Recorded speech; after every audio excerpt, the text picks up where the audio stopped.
साथियों, हम रायपुर के पुरानी बस्ती इलाके में आए हैं। आपने कई मंदिरों के बारे में सुना होगा, कई पौराणिक कथाएं सुनी होगी, लेकिन आज हम ऐसे मंदिर के बारे में आपको बता रहे हैं जो रायपुर का सबसे पुराना मंदिर है। जी हाँ, महामाया माता का मंदिर, जो कि रायपुर का सबसे पुराना मंदिर है, जो कि 1400 साल पुराना बताया जाता है। इस मंदिर की कई कहानियां हैं जो इसे अपने आप में अद्भुत और चमत्कार बताती हैं। तो आइए, इसकी और क्या कहानी है, क्या चमत्कार है, वो यहाँ के पंडित जी हैं, हम उनके मुंह से ही जानेंगे। तो चलते हैं अंदर। हाँ जी पंडित जी, हो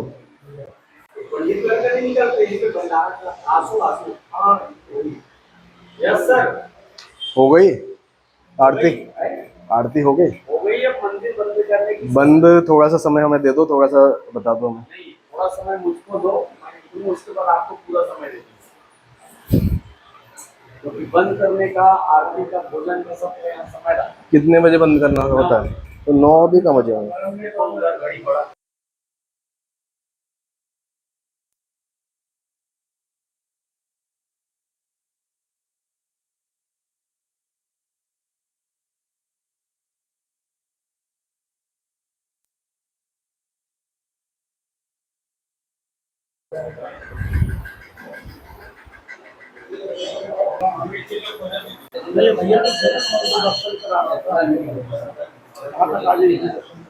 दर्शन तो कर लिए।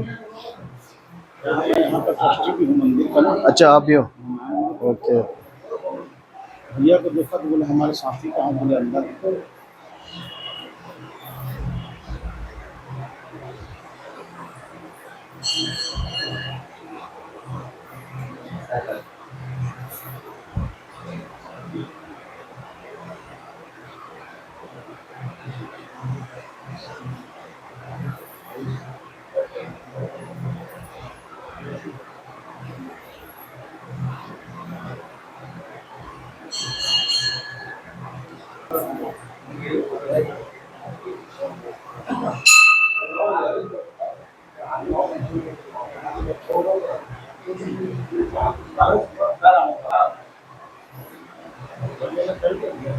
कल वाला? हाँ, चल गया। देखा नहीं आपने? देखो डल गया।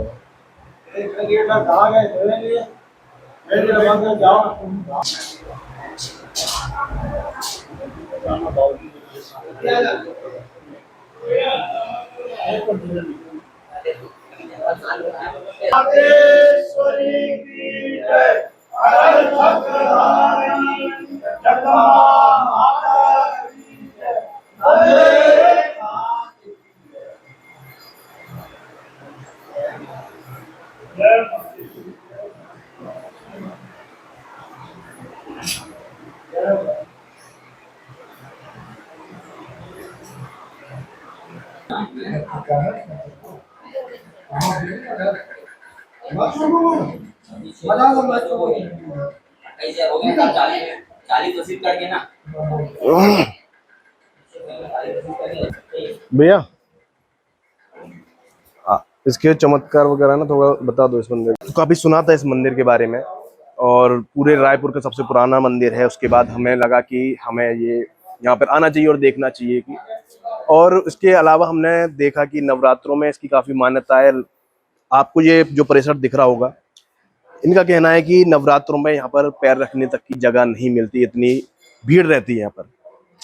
तो और क्या क्या यहाँ की चमत्कार हैं जो पब्लिक, जिस वजह से श्रद्धालु खींचे चले आते हैं? देखिए, राज राजेश्वरी महामाया माता का मंदिर है। लगभग 1500 पूर्व मूरत ध्वज राजा लोगों के समय में ये मूर्ति रायपुर के जो महादेव घाट मंदिर है उसके तालाब नदी में तैरते हुए मिली थी। राजा लोग यहाँ ला करके स्थापित किए, तब से ये माता जी का मंदिर है। यहाँ श्रद्धालु अपनी मनोकामना के लिए ज्योति कलश जलवाते हैं। कोरोना काल को छोड़ करके, कोरोना काल के पहले तक बहुत भीड़ रहता था। कोरोना काल में कुछ बंद होने के बाद अभी विगत 2 वर्षों से दोनों नवरात्रि में प्रतिदिन 1-1.5 लाख भक्तजन यहाँ आते हैं। और जो माता के इस दरबार में आते हैं वो कोई खाली नहीं जाता, उनकी मनोकामना पूर्ण होती है।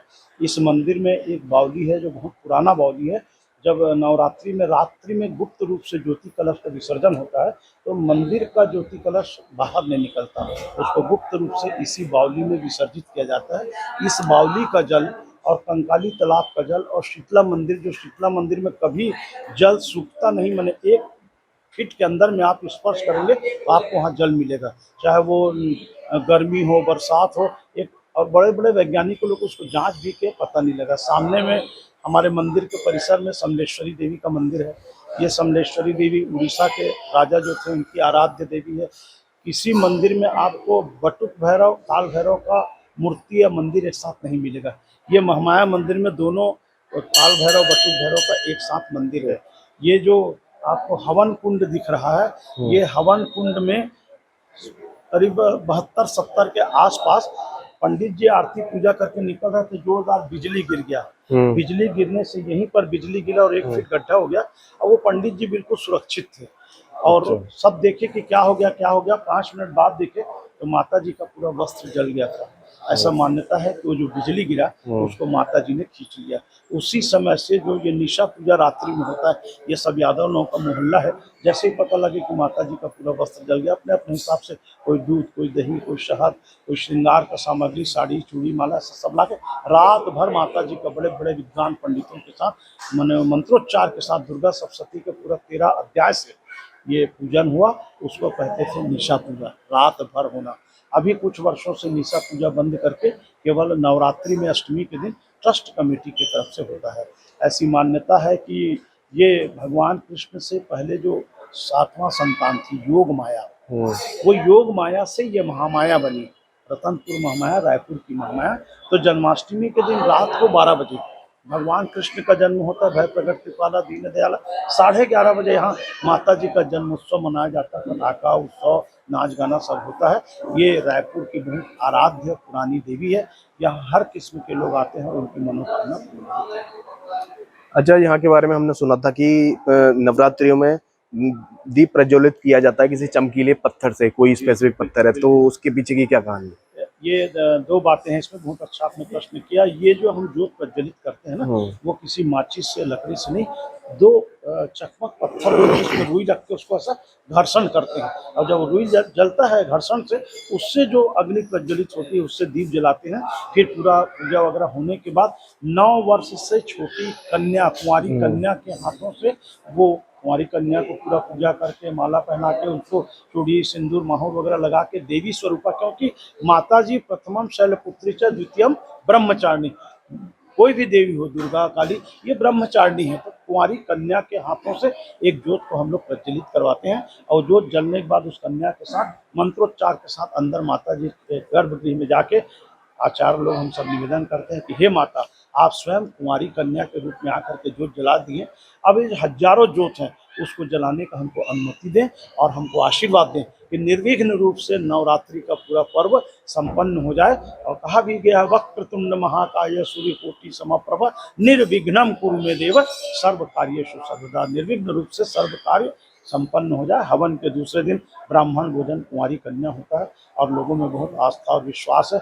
नवरात्रि में लंबा लाइन लगा रहता है। मंदिर में विशेष व्यवस्था किया जाता है। ये देखो आपको दिख रहा है, पुरुष वाला लाइन इधर, महिला वाला लाइन, अलग से लोग आएंगे जाएंगे। हम लोग सब पूरी व्यवस्था करते हैं। कोरोना काल में हम लोग व्यवस्था किए थे सैनिटाइजर वगैरह, लेकिन उसमें कम लोग आते थे। तो कुल मिलाकर के ये रायपुर की आराध्य देवी है और इसको सब मानते हैं। इसका नाम श्री राजराजेश्वरी महामाया देवी मंदिर है। अच्छा, राजाओं ने जय राज जो इस्टेब्लिश किया था, सुनने में आता है कि उन्होंने 36 गढ़ में 36 किले बनवाए थे और उन 36 किलों के साथ ही महामाया मंदिर के 36 मंदिर बनवाए हैं वहाँ पर। तो उनमें से ही एक ये महामाया देवी का मंदिर है।